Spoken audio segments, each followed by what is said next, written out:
A fan-made version of the corruption mod just dropped called Corruption Takeover, and I want to give you the full backstory for the mod as we know it so far, and some facts about each of the characters that appear in the mod.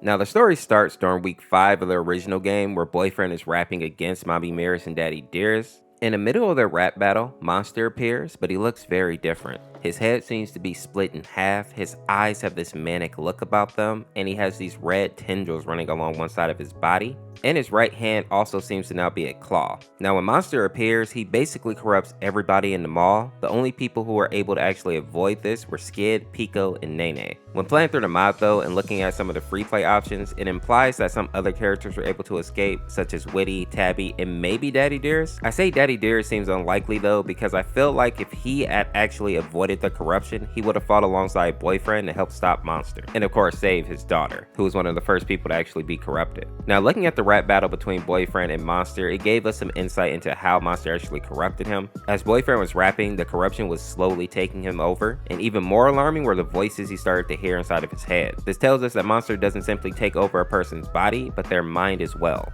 And with Boyfriend now being fully corrupted, we can move on to the next part of the story, which goes like this. Seeing all the chaos happening inside of the mall, Pico, Nene, and Skid decided to flee from the mall and go to the parking lot, maybe hoping to steal a car or find some other means of escape. What they didn't know is that Boyfriend is already corrupted by the time they make it to the parking lot and is right on their tails. Now we can assume that Monster has commanded him to not let anybody escape the corruption. And seeing Boyfriend, Pico basically tells his crew to hide behind a car. And fun fact, the car seems to be the limo that Mommy Mirrors is riding on in her week from the base game. Now Pico is holding his own for a while, but he slowly starts to get corrupted, and to make matters worse, the longer they stay pinned down by Boyfriend, the more likely it becomes that Boyfriend will be able to call for reinforcements. Pico realizes that there is no way he can win this fight and tells Nene to take Skid back to his home and keep him safe. He recognizes that it is already too late for him and decides to try to buy Nene and Skid as much time as he can so that they have a chance to actually live on. Pico ends up getting surrounded by all the corrupted characters and he goes down in a blaze of glory.